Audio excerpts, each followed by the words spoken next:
novih 3 točkah in novi zmagi, vidno nasmejani in vidno zadovoljeni naš trener Dušan Kostić. Dušan, fantje so odgarali tehle 95 minut.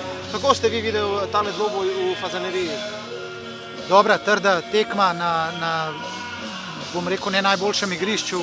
Fantje so danes res odgarali, bili disciplinirani, bili natančni v tistem, kar smo se pogovarjali, uspeli doseči gol, na koncu smo imeli tudi nek kanček sreče, ki jo včasih rabiš za zmago in mislim, da smo danes svoje delo dobro opravili.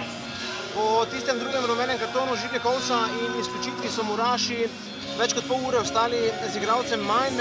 Marsikdo je pričakoval, da bo lažje to, da dobil sem občutek, da je bilo še težje.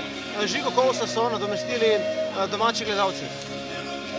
Izredno neugodno gostovanje, gledalci naredijo svoje na takih tekmah in seveda tekme se razlikujejo, včasih ni prednost, da imaš igralca več. Mi smo v enem obdobju imeli potem težave, kljub temu, da smo imeli igralca več, ampak smo uspeli to na koncu pripeljati do konca, pravim s kančkom sreče, mogoče bi lahko to še bolje oddelali, ampak fantje so na koncu bili veseli in smo veseli te izjemno pomembne zmage.